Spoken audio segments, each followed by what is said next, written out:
Good morning, everyone. Hello, hello, hello. Sebastian Castillo here with another video. So, like I said, I'm going to be making a lot more of these. I need to get more used to talking in front of the camera, and also, I feel like I really do have a lot to talk about. So, one thing that I have wanted to talk about for a little while now is how to get started in business. Okay? And take it from me, I had a really, really tough time figuring out what was the right move for me because it's overwhelming, right? There are so many different ways to make money out there. There might as well not be any. I mean, because you see so many people making money in this way and that way, and then you think to yourself, well, geez, like it's analysis by paralysis, right? Because you don't know which way to choose. You don't know if you're gonna fail or succeed doing X, Y, Z, right? So you just you freeze up and you can't just keep doing what you were doing before, right? So I guess the first thing to address here is, especially if you're in your early 20s or even your teens, don't even worry about failure, okay? Listen, it's not inevitable, but it's very, very likely that you'll lose some money when you get into business. Okay, uh, it's just a way of, it's just a given. Okay, you're gonna make some mistakes. Okay, some stupid mistakes. I have made stupid mistakes in business, mistakes that I thought that I would be smart enough to avoid, but sometimes circumstances mean that you overlook things, right? Or you make hasty decisions, and then in hindsight, yeah, you think, well, what the heck was I thinking? Um, so don't really worry too much about that. It's more important that you get started with something. Okay, that still doesn't really help you, right? So I can give you some really clear tips though that can definitely help you along your way. All right. So if you're first getting started out in business, let's create a scenario right now. You're working a job, or you're in school and you might be working part time, not even working at all. Okay, chances are you have a little bit of money. Like you can't be completely flat broke, right? If you are, then this video isn't for you, and you just need to get a job and you need to work on your financial discipline first and foremost, because that's another thing. Even when you start making it, if you can't keep it and if you're not smart with it, then you're gonna lose it, right? So that's the absolute first thing. Now, you're in school or you have a job or whatever, you want to get started in business. How do you do it? Okay, so a lot of people talk about online business. I like online business. Online business is great. But for some people, it's just not viable because um, they don't have the discipline to sit still in front of a computer and figure out all that crap. And I totally feel you. To be honest, most of the time, I don't like sitting in front of a computer either. I prefer getting out and working with my hands and actually engaging with people face to face. But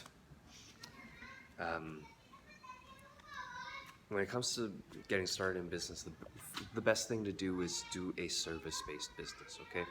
Because they require very little startup capital.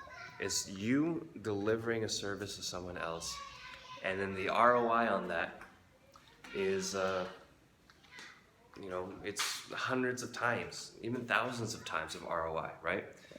So, case in point, a service business that I started this year in July was a gutter cleaning, house cleaning, and pressure washing business, okay? So just exterior cleaning. And why did it work, right? Well, because there's such a large demand for this service, first of all.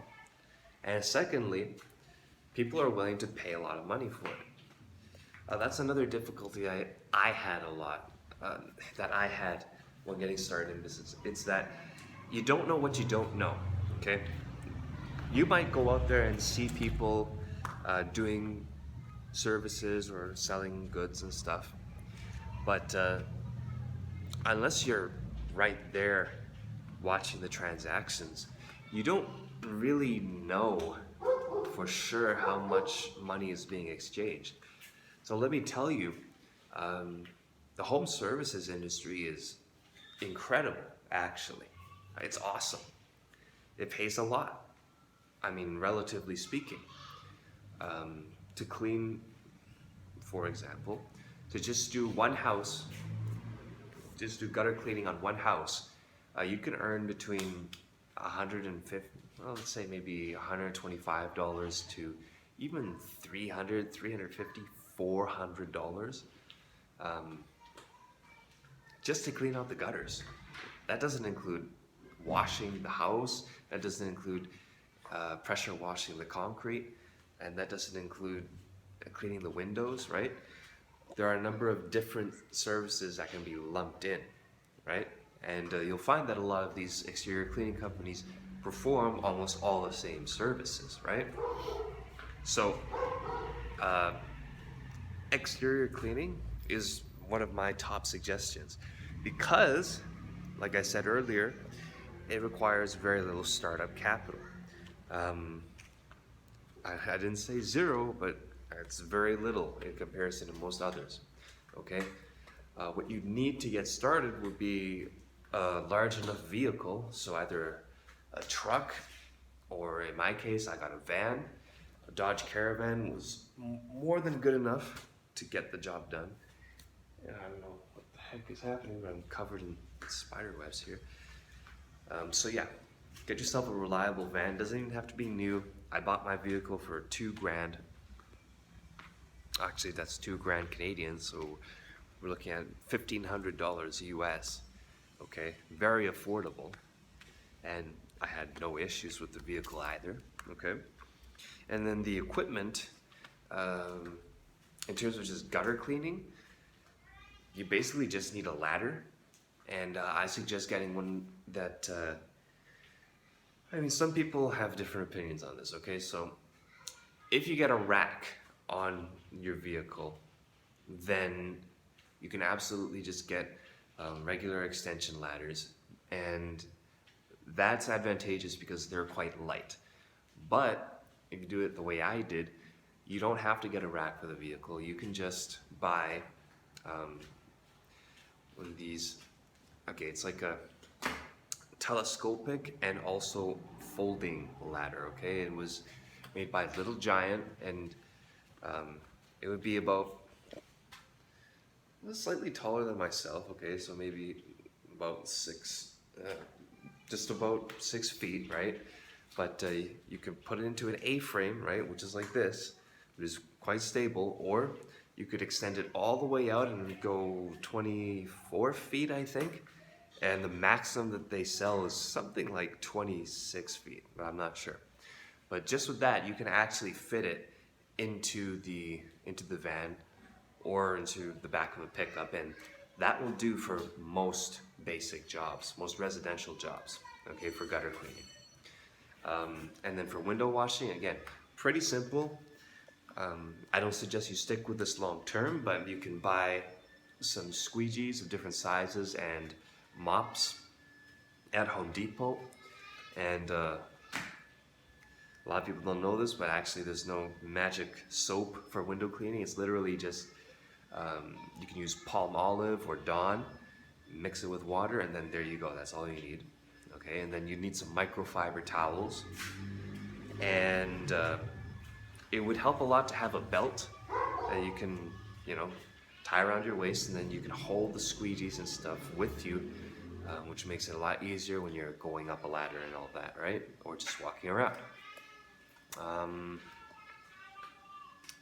then what else? So those are the two starter packages, right? Now, if you want to just jump right into pressure washing as well, and I do suggest it because the jobs are quite high ticket, then, I mean, if you have the money, I would seriously consider throwing down about $1,000 to get a very good quality pressure washer, right? And you can get that at Home Depot or something. I would suggest, what did I have? I had a 3.8 gallons per minute, gallons per minute, yeah, gallons per minute pressure washer, and oh no, was it 3.5 gallons per minute, something like that, and then the PSI was 3,800. That is more than enough to do a professional job. But if you're going to invest the money, I would suggest putting that even a little bit more and getting a 4,000 psi with slightly higher gallons per minute. Okay, so no less than 3 gallons per minute. Put it that way. Okay, and then to make life a hell of a lot easier, you'd want to buy an attachment called the X-Jet. Okay, now the X-Jet is incredible. It's probably like $120, $150. I forget exactly, but this attachment is something that attaches to the pressure washer gun, okay? And it allows you can twist the knob and either have a fan spray to rinse off soap and stuff, or you can get a needle, okay, which is, straight direct. And depending on the strength of your machine, you can actually spray like 3 or 4 stories up. And the added benefit of the X-Jet is that it has a hose that you can attach to a bucket and then draw bleach from, right? So again, if you don't know, the typical house washing mix is bleach, but not just any bleach, usually bleach with a concentrate of about 12.5%. Okay, it needs to be of a certain strength. Some soap, and by soap I mean laundry detergent. Okay, I was using Tide. You don't have to get fancy with it, but some of the stores sell fancier stuff. One of the most well-known ones being Apple Wash. Okay, Apple Wash. You can take a look at that. And then it's mixed with water, right? So bleach, detergent, and then some water. And typically what you do, it's quite straightforward. Usually you'll use the X-Jet, and then you will spray a house, okay? You'll get it all soapy, all right? And then you do all sides, and then you come around again, and then you rinse it all off. And almost like magic, a lot of the grime and algae just, melts right off, okay? On that note, I was going to say something else. But yeah, a typical house wash can get you upwards of $300, okay? And you can complete that within an hour or two. Now, another thing is that when you start, and with many businesses, when you start, getting the jobs done is going to take you a little longer. In fact, it might take you quite a long time. I remember doing one of my first gutter jobs, and it wasn't too hard, but I just I didn't strategize very well, and what should have been a 3-hour job or something like that ended up being an 8-hour job. Okay, I was still paid, and the customer was happy, but the funny thing is, I came back a couple of weeks later to do the neighbor's house, and that was done within 3 hours or so. Now, I also have to mention, specifically in regards to this exterior cleaning business, that it also really depends on where you're located, okay? So my mentor, you can check out his channel, I'm gonna throw a link down there, David Stubbers. He runs the business called, I think, Gutter Guru, and he's in San Diego. So there are 2 things that jump out, 3 things about San Diego that make it very advantageous for him to run that business. Firstly, you got good weather almost year round, okay? It's sunny, it's decently warm. Unlike in Canada where I was, where even in Vancouver where the weather's pretty decent, Unfortunately, for like 4 or 5 months out of the year, it's damn cold, and that also makes it a major hazard to go up on roofs and stuff like this because it's icy. You can slip, and no job is ever worth injuring yourself. And I have injured myself. Okay. Um, Secondly, there are lots of people with money in San Diego and California in general. And thirdly, many houses, that's what it looks like, many houses in San Diego have very almost flat roofs. This makes it really easy to just walk on them and then to either clean the roof or to clean out the gutter. As opposed to where I was in Canada, where sometimes the roofs would have very, very steep pitches and I wouldn't be able to walk on them. And that meant that the job would take a lot longer. So I could literally have two houses of identical size, one with a very flat roof, and it could take me, as little as 45 minutes to clean out the gutters. And I could have another house of identical size with horrible roofs, basically, and uh, very few places to safely put a ladder. And that job would take me 3, 4, 5 hours, right? So it does depend on where you're at. I'm getting a little too into the specifics here. I'm rambling, I know, but I just wanted to spell it out for you that you can really get into business quickly if you know what you're doing, okay? And so I just want to recap. The important things to keep in mind here is that you can start a service-based business, and that'll require very little capital on your part, okay? And the faster you get to earning money, the better. Don't listen to these people who say, oh yeah, it might be a couple of months or a year or whatever until you start making profit from your business. No, if you're not making profit from day one, basically, then you're in the wrong business, okay? You're doing something wrong, okay? Because people do want to give you their money to get things done, okay? Now next, what else did I want to talk about? Yeah, business tips for getting started. What you can also do if you're stumped for ideas is just go on Yelp, okay? This is what I did, okay? Not exactly what I did. See, the reason I got into that business was because firstly I saw that it was working for David, okay? And I thought, all right, if it's working for him, then it's got to work for me. And also because it is kind of foolproof, all right? You don't need to be a genius. You don't need to go to college or anything to be able to make money cleaning houses, okay? You do need to learn how to use the equipment and how to strategize so that your jobs go quickly and blah, blah, blah. And of course, you need to know how to sell, which is applicable to any business. Sell and market yourself, okay? But if you need ideas for what kind of business to get into, you can go on Yelp, okay? And just check out all the different businesses there.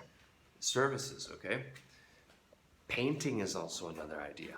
Although I will be the first to say I friggin' hate painting. I never want to paint ever again in my life. But that makes a lot of money, and those are pretty high ticket.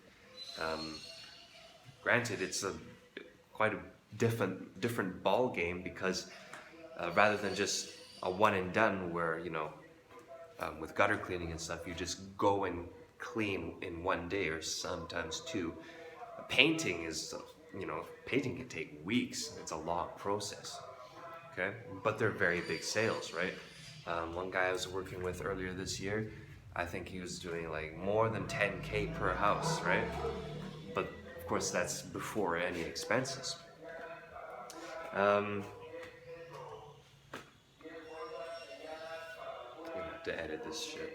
This is so fucking noisy out here.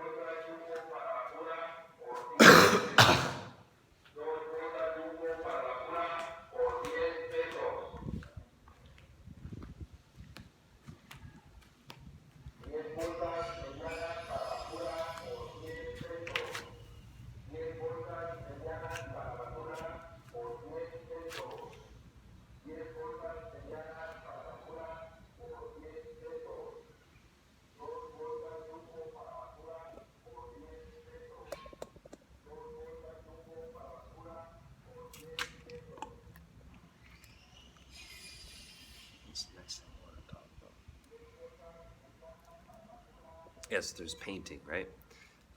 Other stuff you can do could be, um, you know, fixing cars. Now that definitely takes a little more know-it-all, a little more knowledge, but you can do that as well. You can be a mobile mechanic. What else have I heard people doing? Auto detailing, right? You can go to people's houses and clean their cars for them, right? Like really in-depth cleaning, interior and exterior. People pay money for that as well. You can, I mean, there's a lot of stuff out there. There really is a lot. Sometimes you really have to get creative, right? But just don't try to reinvent the wheel, and don't try to think that it's saturated or it's impossible to get in. I mean, there are some fields, yeah, where there are a lot of people competing, and you're probably better off not starting there, like Amazon. But it doesn't mean that you can't get in later when you have more capital to give you a bit of cushion, right? But I wouldn't suggest going into a field that's just overly popular, right? Like opening a coffee shop or something, you know, not even talking about the fact that that's not a service business, but it's just not really feasible unless you have something very unique to offer. Something like cleaning houses and stuff. One thing I learned is that at the end of the day, one simple way to distinguish yourself is just a couple of simple ways to distinguish yourself from the competition, especially in most blue collar industries.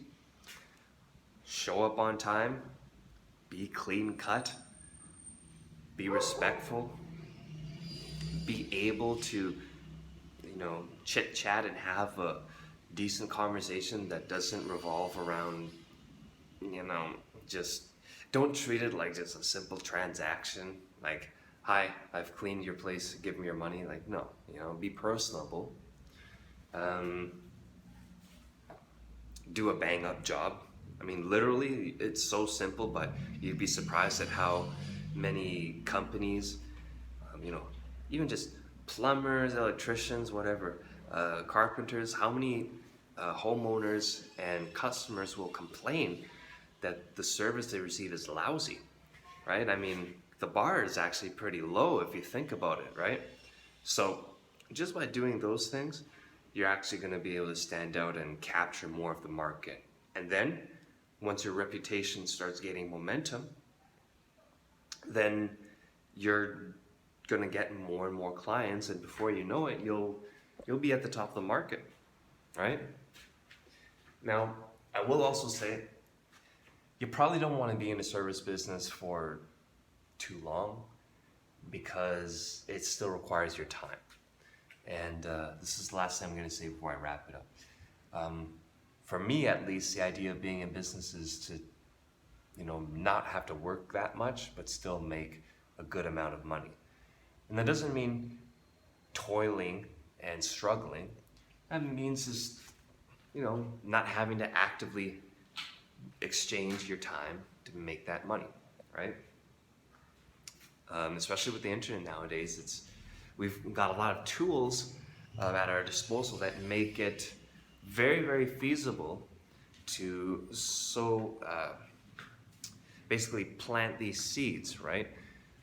If you want to make a book or a course, and you can release that, and then people will continue to buy it 24/7, 365 days a year, as long as what you're selling actually has some value and people want to buy it, right?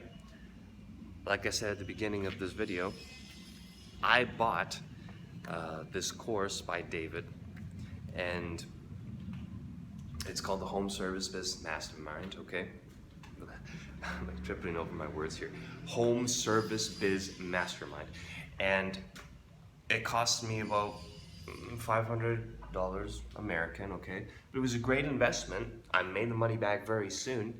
And to this day, I'm still part of the Telegram group where all the other members are doing big numbers, and they're actively helping each other, and they're helping me to grow my business. Okay, they were. I'm not doing that anymore, right? But you get what I mean, right? Great investment, but he made money from that. Okay, and it took him some effort to make him in the beginning to, you know, film all the videos, but the bulk of the actual work was done by him going through all that stuff himself and then, you know, extracting all of his knowledge and then putting it in this video course format and sharing it with people, right? You don't just create a course about nothing, right? You have to create something, you know, a knowledge product, if you will, that people are actually willing to pay for. People are really, like, for example, you can think of a lot of people want to learn how to trade the stock market or trade Forex to earn a profit. And that's fine. I'm not a big fan of that, but there are lots of people selling products about that. And a lot of them are, I'm just going to say it, a lot of them are scammers. A lot of them don't know what the heck they're talking about. And a lot of them are kind of just, they're regurgitating very simple, basic information that you could probably just find for free on the site called Investopedia. But there are people buying those products because they want to learn about how to trade the stock market and make big profits, right? So if you can position your knowledge product to appeal to, if you can get people to trust you and believe that you're not bullshitting and that you actually know exactly what you're talking about, and that there's a very high chance that if they do what you're telling them to do in that knowledge product, then they're going to make their money back and more, then people will buy it. Simple as that. Anyways, I've been talking enough today, guys. I'm going to get back to work right now, and I will see y'all later.